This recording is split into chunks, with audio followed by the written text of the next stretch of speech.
You know, when we think about earthquakes, we always picture the big, violent shaking. But what happens after? What happens in the quiet, when the ground is still moving in ways we can't even feel? Well, get ready for this, because scientists have just figured out how to see the ghost of an earthquake, even a really, really tiny one. Right, so the main shock hits, the news crews report on it, and we all move on. But for the Earth, the story is far from over. For days, weeks, sometimes even years, the crust is still adjusting, still settling. And the big question has always been, can we actually see that happening? Especially for the small quakes. And that brings us right to the heart of the mystery, what we're calling the earthquake's ghost.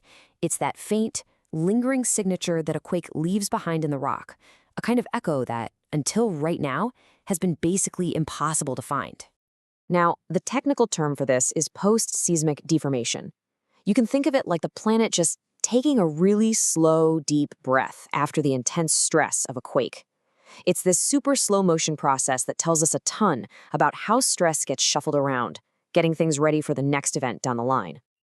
So, for the really big earthquakes, this aftermath is, well, it's big enough for us to measure. No problem there. But for the small ones, we always assumed their signal was just completely lost. It's like trying to hear a single whisper in the middle of a hurricane. It was thought to be impossible. Until now. So how on earth did they finally hear that whisper? Well, they put some incredibly powerful satellites on the case, using some pretty amazing technology to listen in from all the way up in space.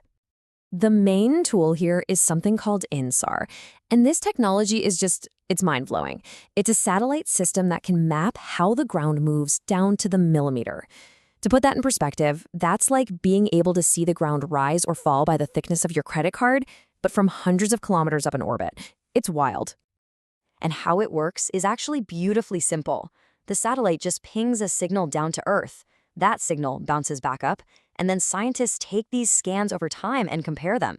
The tiny differences between the scans create this incredibly detailed map of exactly how the ground is shifted. It's a powerful way to see the invisible.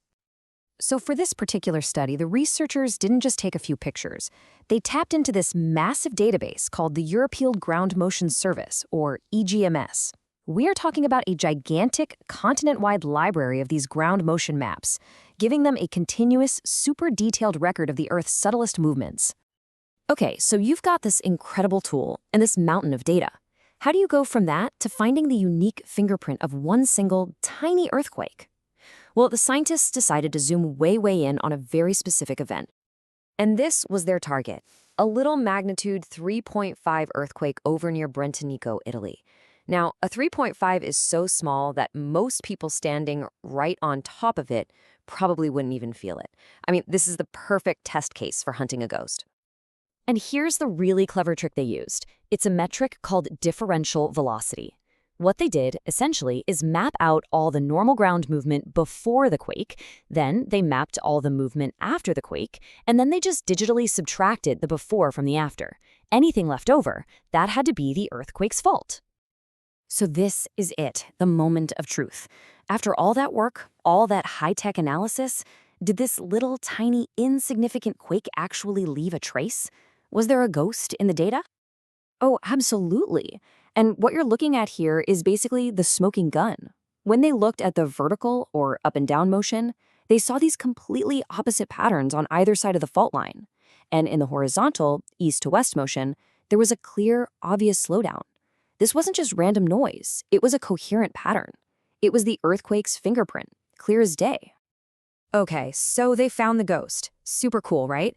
But what does this actually mean? Why does finding the footprint of a tiny tremor matter so much?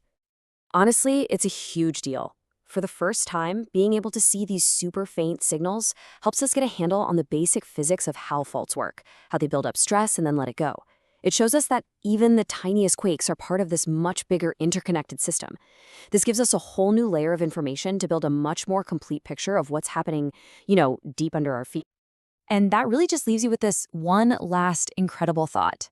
We can now officially see the ghosts of tiny earthquakes. So, what other amazing subtle secrets about our planet are hiding out there in plain sight, just waiting for us to build the right tools to finally see them?